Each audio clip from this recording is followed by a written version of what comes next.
This is a spoiler warning for the Netflix original series, Midnight Mass.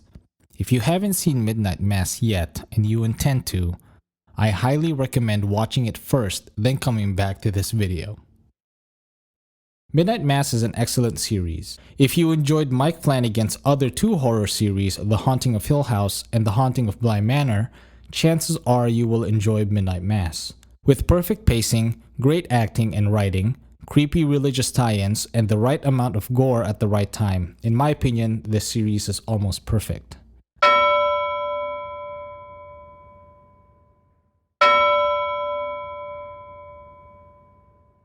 The pacing is perfect. Each episode moves slow enough to allow the audience to get to know Crockett and its residents, but there's always a scene that pulls the curtain back just a little to keep it from dragging. We learn how Riley used to be an altar boy, but now has become an atheist, which affects his parents, especially his mom. We learn Riley's father, Ed, is conflicted about being angry with his son's poor life choices and showing him love at the same time. We learn Sheriff Hassan is a reasonable man when it comes to dealing with Joe breaking into the general store. We learn that Erin was a rebel and being pregnant and single is probably seen as promiscuous by the island that we know is full of devout Catholics. We learn that Beverly is the town busybody. We learn the town is slightly racist against Hassan. We learn that Riley and Joe are struggling with depression and worthlessness. Until the final episode, Flanagan enriches each character's backstory by lots of intentional and meaningful dialogue and actions.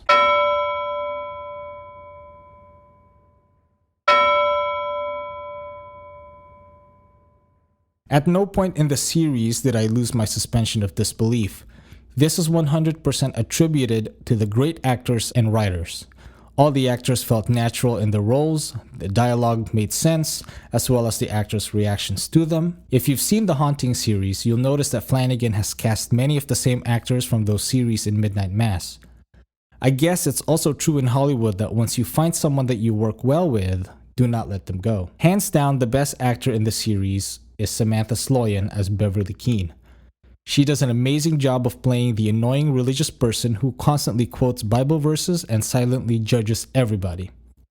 She gives off the perfect amount of self-righteousness that I wanted to punch her in every scene she was in. This self-righteousness is demonstrated in one of my favorite scenes with Keene, the PTA meeting where Sheriff Hassan is trying to point out that it's inappropriate for Keene to be handing out Bibles at school. Keene gives off the holier-than-thou vibe every time she responds to Hassan's concerns. Clearly, Keene understands what Hassan is saying, but avoids any call to action to take the Bibles back. In fact, we know Keene understands because she states he is welcome to expose the kids to the Quran as a way to balance the scales. However, we know Crockett is a mostly Catholic population, which means sharing the Quran will most likely be met with public outrage. Hassan knows this, and Keene knows this. This leads to a very uncomfortable exchange between them, and it's largely in part by the way Sloyan is able to deliver her lines with such smugness. If you want an example of bad writing as well as bad acting, check out Rim of the World. You'll see what I mean.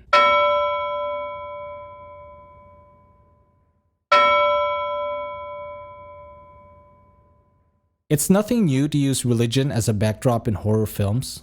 Personally, it's what I enjoy. Creepiness factor just doubles when religion is involved, especially when it's Catholicism. I don't know why, but I find Catholicism creepy. Maybe it's the old churches with scary statues or countless artworks depicting suffering and hell. Or maybe it's the thought of saying Bloody Mary to a mirror multiple times, causing her to reveal herself. There is something about pulling back the curtain on this religion that just endlessly fascinates me and makes me curious about what terrible things are hidden back there. The winged creature and the fact that it's referred to as an angel of God is the perfect example of what ignites my fascination with the religion horror genre. You can see the angel, and you can be in awe of the angel, but you do not understand it one bit. You have no idea of its purpose, nor do you know the extent of its power. The angel is presented to us by Pruitt as the way to salvation, but that interpretation is seriously doubtful by the end of the series. The saved are more like zombies and appear to cause more suffering than create peace.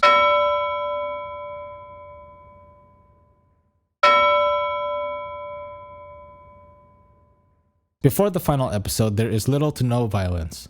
Bowl, Pruitt, Joe, and Joe's dog Pike are the 4 instances where violence occurs, but even then these are spaced out and really not much in the way of blood. Except maybe Joe.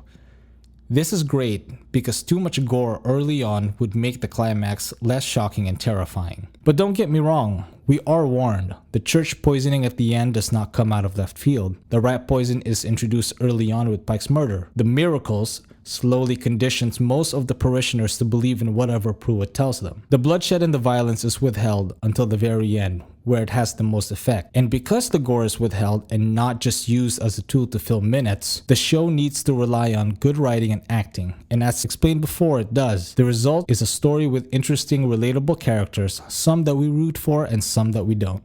If your purpose for clicking this video is to decide whether or not you should watch Midnight Mass, you should. And if you end up liking it, check out The Haunting of Hill House and The Haunting of Bly Manor. And if you end up liking those, you'll have Flanagan's next series, The Midnight Club, to look forward to in 2022.